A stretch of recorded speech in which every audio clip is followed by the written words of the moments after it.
Salvete omnes. If you'd like to support the channel along with these patrons, there's a link in the description box below.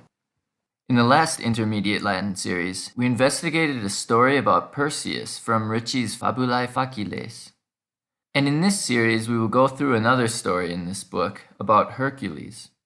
And as I mentioned before, Perseus and Hercules were both fathered by Zeus. So Perseus was both the half-brother and great-grandfather of Hercules, because Perseus was the grandfather of Alcmena, the mother of Hercules. But Zeus had a wife, Hera, who got angry at his many infidelities and tried to take her revenge, which is where this story begins. Hercules, Alcmenae filius, olim in Graecia habitabat. Hic omnium hominum validissimus fuisse dicitur.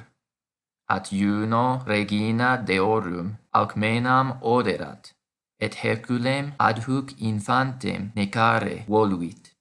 Misit igitur duas serpentes saevissimas, hae media nocte in cubiculum Alcmenae venerunt, ubi Hercules cum fratre suo dormiebat, nec tamen in cunis sed in scuto magno cubabant.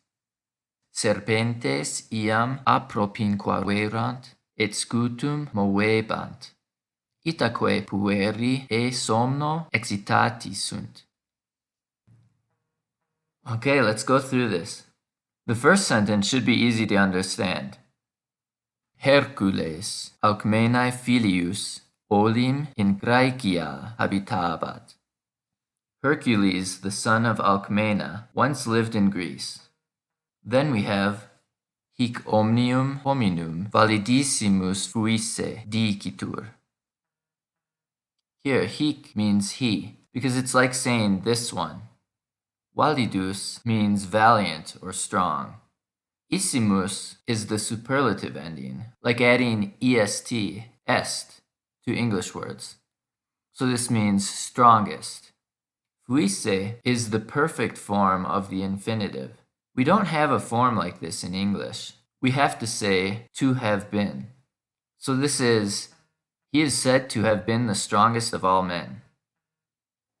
At Juno regina deorum Alcmenam oderat, et Herculem adhuc infantem necare voluit. At means but, or yet. And something odious is something repulsive, something we hate. So the first half is, but Juno, queen of the gods, hated Alcmena. Adhuc literally means till here, but is used to mean still. And necare has connections to necrosis and necrophobia, so it means to kill. Thus this ends with, and wanted to kill the still infant Hercules. Misit igitur duas serpentes saevissimas. Remember, mito means I send. It's at the end of the word transmit, which means to send across. But the T changes to S in the past perfect. So we have, she therefore sent two most savage serpents. The next half is easy. Hae media nocte in cubiculum Alcmenae venerunt, ubi Hercules cum fratre suo dormiebat. These came in the middle of the night into the room of Alcmena, where Hercules was sleeping with his brother. Nec tamen in cunis sed in scuto magno cubabant.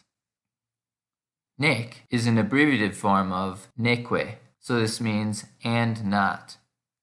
Cuna is a crib. And have you heard the word escutcheon, which means shield?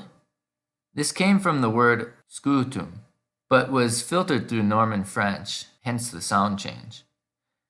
And if we remember a cubiculum is a bedroom, it should be pretty clear that cubare means to lie down or sleep.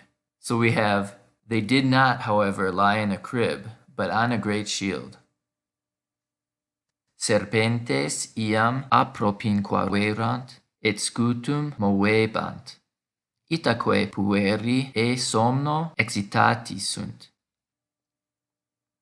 The beginning of this super long word is the same as approach, which is what it means.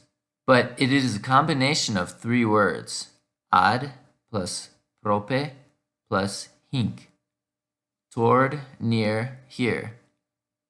So apropinquo means I approach, and the ending averant indicates the pluperfect. Remember, these are the verbs that end with erant or erat, and this is the tense meaning had plus past tense.